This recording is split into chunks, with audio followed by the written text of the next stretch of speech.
Welcome back, A-listers. This week on Put It on the List, we review The Batman. I'm Francisco. And I'm Andres. Here we go.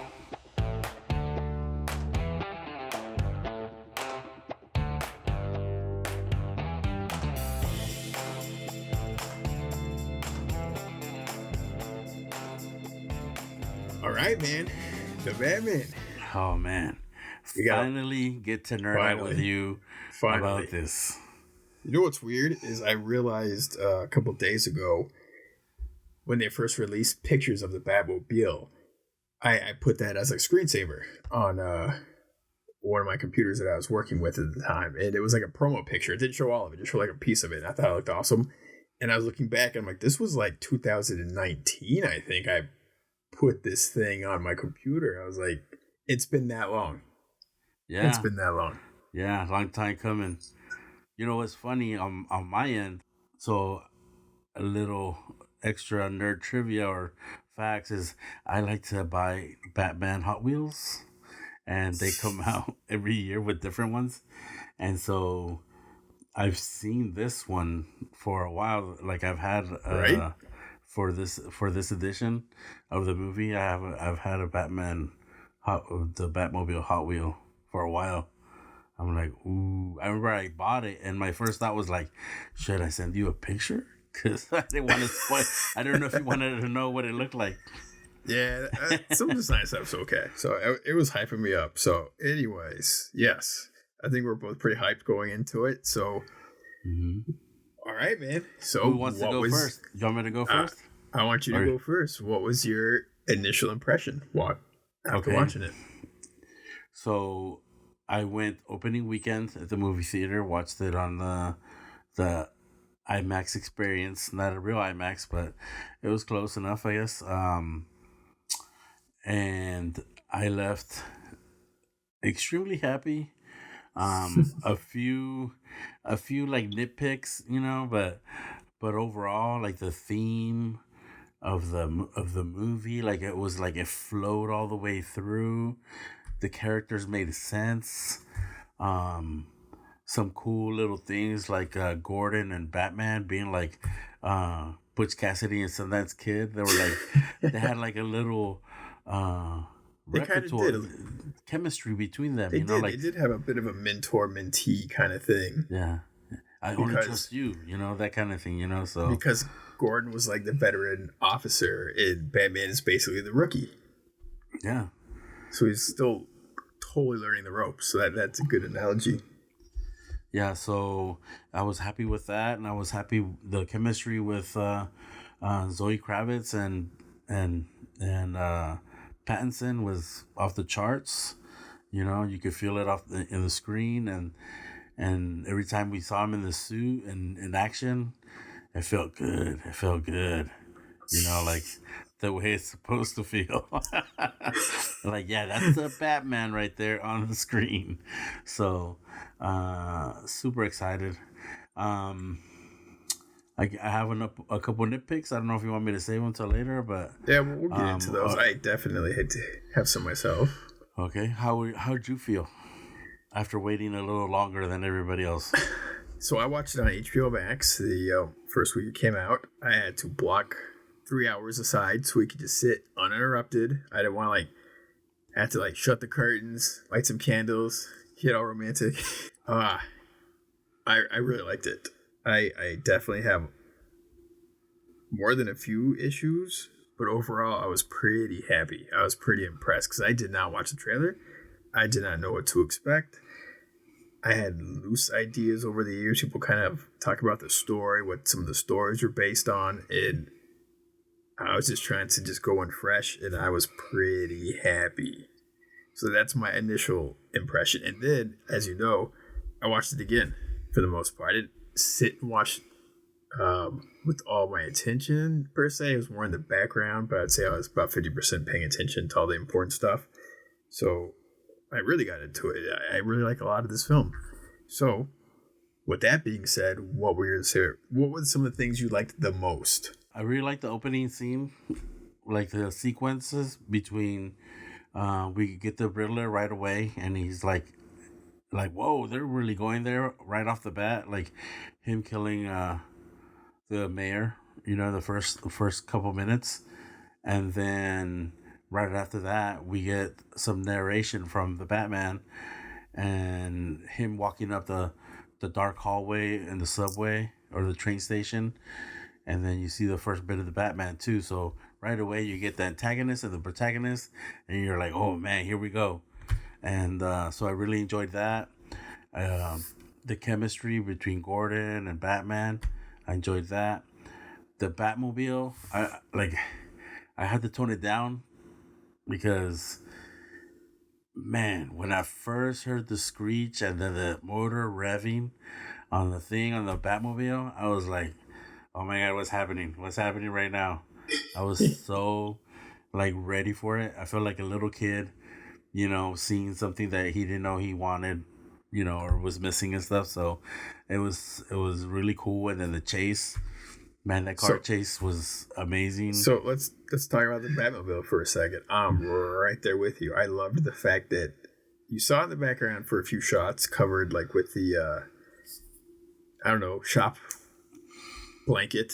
You don't see all of it. Yeah, And you see the engine parts all over the Batcave. We can talk about the Batcave in a little bit. And so you knew it was going to be at some point, obviously. And I didn't know when or where. And then when you start to hear the noise and the shadows, and then you see the blue fire coming off the front of the engine of the old school hot rod style, I was like, they are not playing around here. And the sound design, was so good. and the I think shots, how they mounted the cameras on the side of the wheels, and you're like ground level, and you're like hugging the road, like just like the car, and like, "Rrrr." Man, those shots were, you put them up there with Fury Road, like as far as, car chases and stuff. it was pretty damn impressive. And I have some more information about the car Hmm. chase. We will talk about that later under fun tidbits for the film. I will say, I forgot to mention in this review, just so everyone knows, there's going to be tons of spoilers. We should have put that. So, tons of spoilers coming up. If you haven't seen it, don't listen. It's all good. Go watch it. Pay your $7 for HBO, $10, then come back and listen. But yes, the car was pretty spectacular. Yeah, I got a couple more things I liked. I liked the winged bat suit. I was like, oh, that's how he got out of it. I Very like new. that. This is a And new take. yeah, yeah, I like that it was minimal. It was like more realistic. And you could tell he was like, oh man, I don't know if this is gonna work because he looked scared. I was worried for him. And then When he racked up to the cliff, the edge of the building, he was yeah, like, "What the hell am I doing?" He yeah, had a he's like, moment where, he no, gasped. He caught his breath because I was like, oh man, either that or go with the popos. But so that I enjoyed, and at the end, like the last end, one of many endings. But anyways, the ending in the where the water was coming into the what was it, arena or something like that. the Square Garden, Yeah, Gotham Square Garden. yeah, and he led the people with the flare out of there. Man, that was a pretty iconic shot. So yeah, those are my highlights from this movie. I enjoyed 85%, 90% of the movie. Yeah, there's so many cool details going in.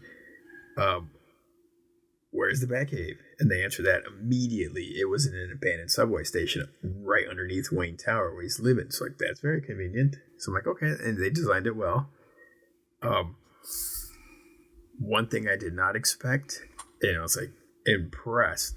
The film is basically Seven. There's so much Seven in this movie. I'm talking about the David Fincher film, but it was pretty gnarly. Like some of the traps of the Riddler, like it was way more violent than anything else. It was dark. This movie's dark. I was not expecting that. I really liked the design of the city. Like it looked like one of the classic Arkham Asylum video games or Arkham City type games that they've been producing for years. It just looked gorgeous, like the right amount of neon lighting, the right amount of shadowing, the right amount. Everyone's always raining, so everything was reflective, whether it was the neon lighting or the streets or the cars or the trains above. They built that city out. Like it was so cool. Every shot in the film was pretty damn gorgeous. The cinematographer, Greg Fraser, I think his name is, also shot Dune, also shot Rogue One. This guy knows his way around sci-fi. So he's one of the best cinematographers working right now, and he did not disappoint. He brought it. They hired the right guy. Let's see. I really like the fact that we spend way, way more time with Batman in his bat suit in this film than we have in any other movie. Like the Michael Keaton films, something happens, he'll dress up for a few minutes, and then he's gone for like another 20, 30 minutes. Then he's back again for another couple of minutes, and then he's gone. This film, he like is never out of the bat suit except for like maybe 2 or 3 scenes. So that was really cool. We were just with him the whole way. It was like a drama. It's just a drama with the Batman who's a rookie detective the whole time. I really liked how flawed he was with his like year 2. It's his second year, and he's been on duty, and he's still learning the ropes and figuring his crap out. And that was really fun. I like the narration of it, you know, where it kind of lets you in. It's like he's keeping his own captain's log, you know, kind of thing. So I enjoyed that too.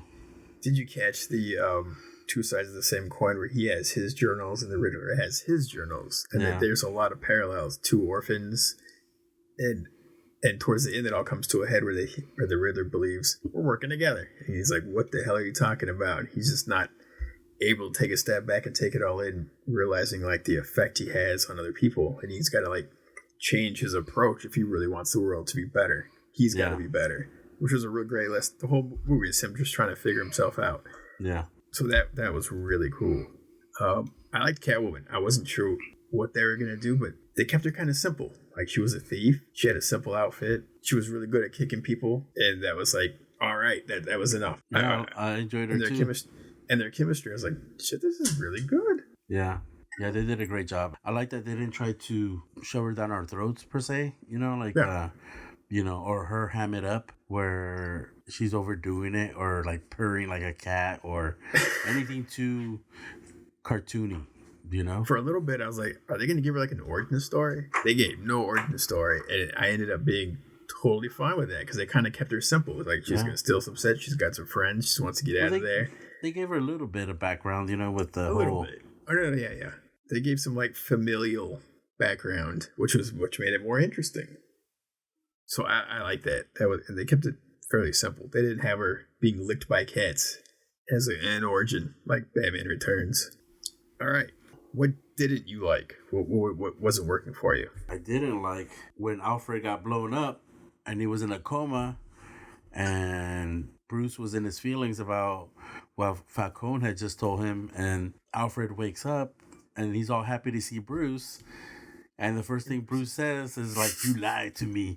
I'm like, bro, a little compassion. This guy's over here, he just got blown up and opening your mail.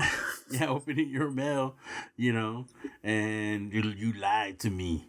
So, and then that whole scene was a little forced. Yeah, I feel like it could have been tighter because Bruce was a jerk to Alfred, and then Alfred like, that's not what happened. This happened, and I felt that Bruce was naive. You know, why are you gonna take Falcone's word for it? And then like, and then this guy, you just told him you lied to him, that he lied to you, and now you're taking his word. Oh yeah, okay. You know, just taking everything at face value, and I felt like that was a little naive of the character. For the world's greatest detective, he wasn't detecting shit at that point. No, he was just like, okay, I have feelings about that too. So I didn't like that, and there's a lot of endings. I feel like there was like it felt a little bit like a Return of the King, a bit, you know. That ending, it just kind of felt tacked on. Like they didn't build it, they didn't sprinkle any hints throughout the entire film. Like, oh, by the way, there's this whole second group of people with guns and bombs that are gonna start some shit. You're like, what? Yeah. So the ending felt long. Once I was there, I was like, okay, we're going. We're gonna keep going. Let's go. We're gonna keep going, and that was good. But you know, it was Arkham, and it was Batman and Catwoman say goodbye. Again, the motorcycles. It was the station. It was a lot of goodbyes, you know, and it was a lot of endings. So I think those are the two biggest nitpicks that I have. And just, you know, Bruce, don't be a jerk to Alfred, man. He's in the hospital. I'll build on that. Yeah, the Alfred Bruce relationship was almost non-existent in this film. It was so weird. And I just didn't understand where they're coming from. And they alluded to he got his training from Alfred. And I'm like, what? I think that's what they were trying to allude to. We'll find out if they do in another one. But did not like their relationship. Let's see, what else was no good? Okay, the edits. There were so many shots and sequences that should have been like 5 or 10 seconds cut sooner. Like there were so many shots of them just in rooms staring at each other, not saying anything. I was like, and cut, go to the next one, and cut. Like they were giving it space to breathe, but it was just too much space. They should have tightened it up. At 3 hours, it could have at least cut 20 minutes, and it would have been so much tighter. Like at the beginning where they're all just staring at each other, all the cops and Batman staring at each other, and they're like, just do something. Like, don't just do something. And him walking so slow. Yeah. I'm like, I wonder if this Batman can run. Because he slow walked everything. Like even like in the end of the car chase, in the rain after like all the explosion and the car flipping and not him just walking. That, he stopped his car like 50 feet away so he could walk over, take his time. Yeah. And I mean I liked it, but to your point, they could have, hey, walk faster. Or like you imagine being in the car chase and you won and you're like, yeah, I got you. And then like you like slow walk it, or I'd be like, I run up to your face, be like, yeah, sucker, I got your ass. Kick some water in his face. Yeah. But yeah. So the editing, I think they could have cut a lot out. And I'll speak to that a little bit more. I think the slowness of the editing lost the film for Christina. When we were watching it, we were like on the couch, I was all excited, and like 20-30 minutes in, she kind of looked at me and said, hey, do you mind if I just go on my phone for a little while?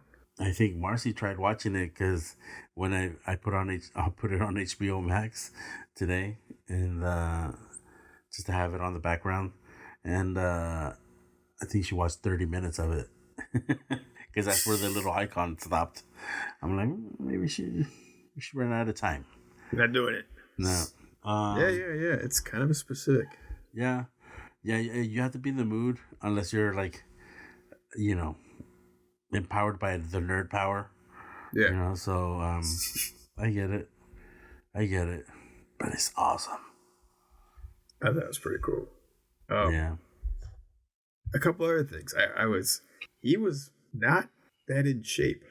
Like he was not like big and shredded or anything. Like he was like, it was to the point like, why are they showing him without his shirt on or off? Yeah. Like it's like, dude, put a shirt on, at least pretend. Like you look good in the suit, but like put a shirt on, pretend there's muscle under there, because he could have done some push-ups. I don't know. He wasn't in bad shape, don't get me wrong, but he's not like, even Affleck, all these guys looked way more shredded and way bigger than he did. I think they went for lean and mean. This small detail. Let's see. I hated his whole emo, long hair, unkept. I'm like, dude, if the hair gets in your face while you're trying to fight crime, you're not going to see the crime. Like, you're a billionaire. Buy like a comb. Get a haircut. Do something. Like, that just didn't work for me. I think that's part of the whole, when Alfred to like take a shower, because I guess he doesn't groom. He doesn't shower either. So he's not going to get a haircut. So he's too busy, fighting crime. I think if you're like a soldier if you're a soldier on the battlefield, you don't want your bangs in your face. Come on now. So that kind of bugged me. Yeah. You're being a little old man, get off my lawn with that one, buddy. That's exactly what I'm doing. Yeah. Get off my lawn. Cut your hair. So those are the little nitpicky things, but there was so much good stuff in there. Like I'll be happy to watch it several more times. I just thought of another one actually, but it's light. So he just carries the batsuit in a backpack while he's riding his motorcycle. It wasn't until I watched the second time that I really caught on to like what they were doing. I'm like, wait a minute, he is just kind of chilling in the city with a backpack, and he's got the bats and like the whole thing. So Hey, it's like one of those magic backpacks, where it's like you keep filling it up and stuff. Yeah, I mean, minor. I'll let that one go. Yeah. But yeah, where does he hide his? Anyways, we'll go.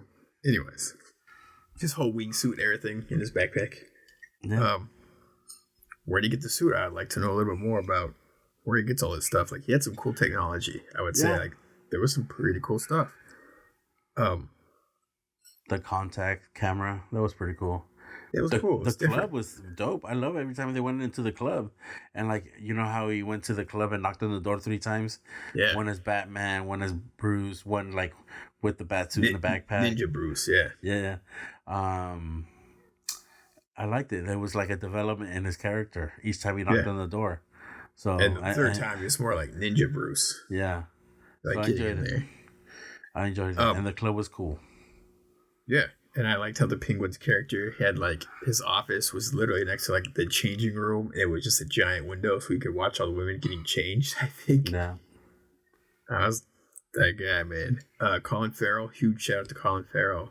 He killed it. 100%. Like him, Jeffrey. I mean, every single person, even John Turturro. I think he could have dialed it back a little bit, but for the most part, really? everyone I thought he was... played it right there. I thought it was like, what he hammed it up for you a little bit? A little too much. Like, he could have been more of a little. This dude like murders innocent people. Like, he could have been a little colder, not like, hey baby. I don't know. It was too serial killer. Not enough hardcore gang, mobster. Yeah. But still, number 1 was awesome. All right, the car scene. Let's go back to the car scene for a second. So this was fascinating. When you were watching, at any point, did you think they filmed the whole damn thing in the rain? I thought it was in the rain.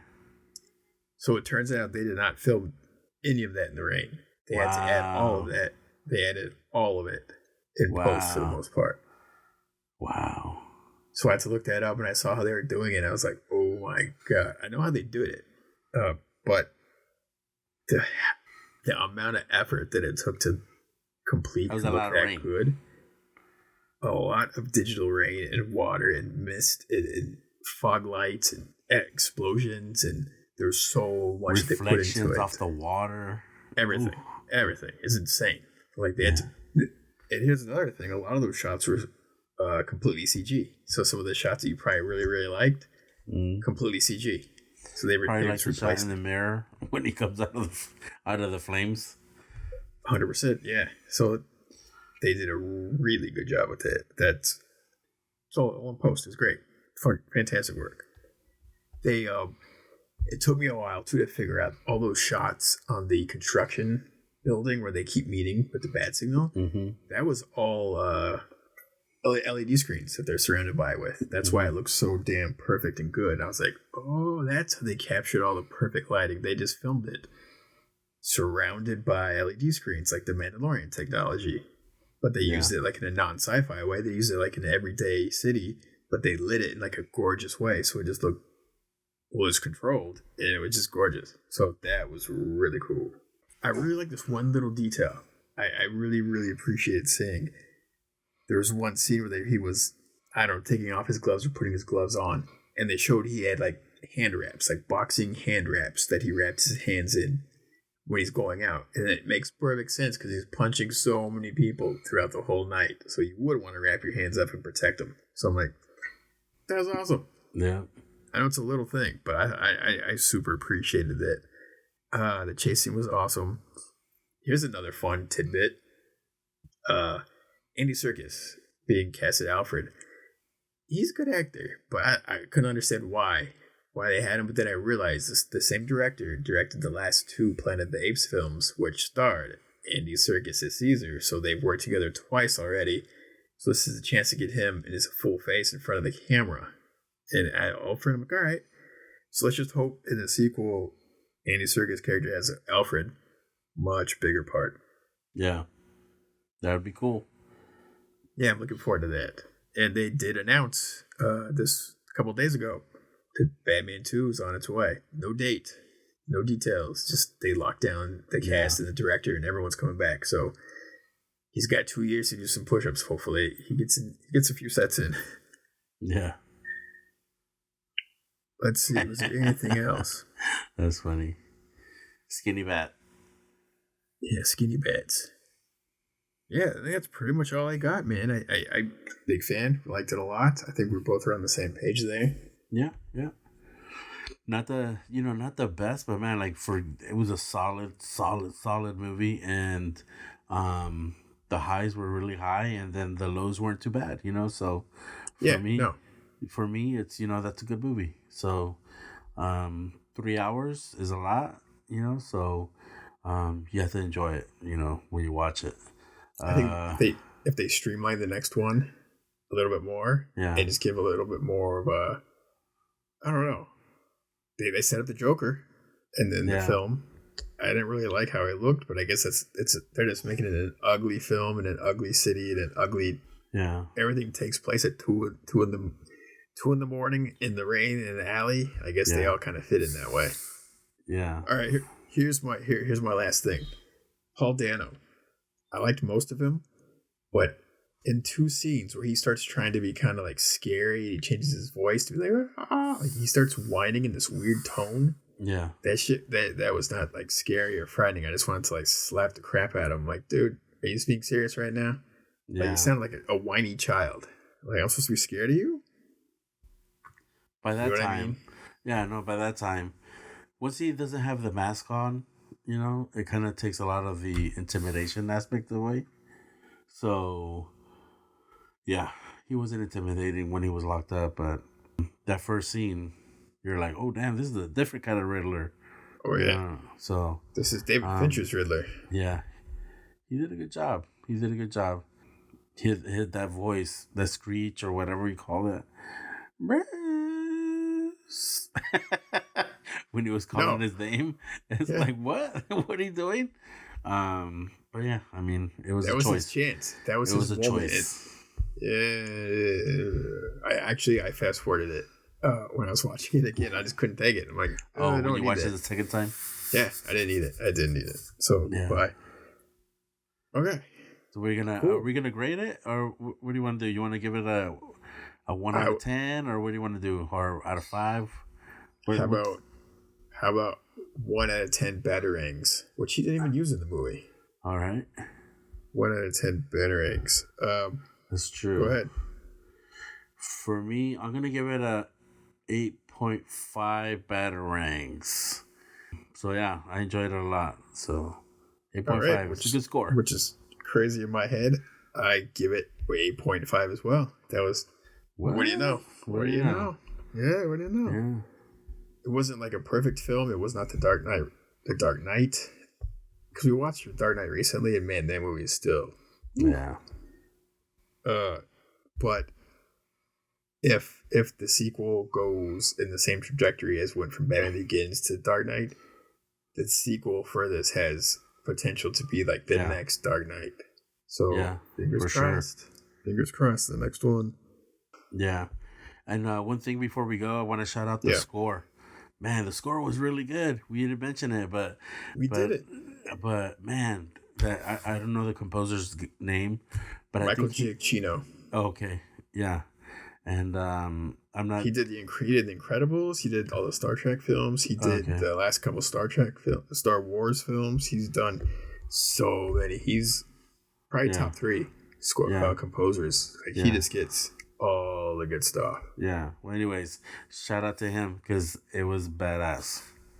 And it was completely different from anything else that had been done before. So I was like, ooh.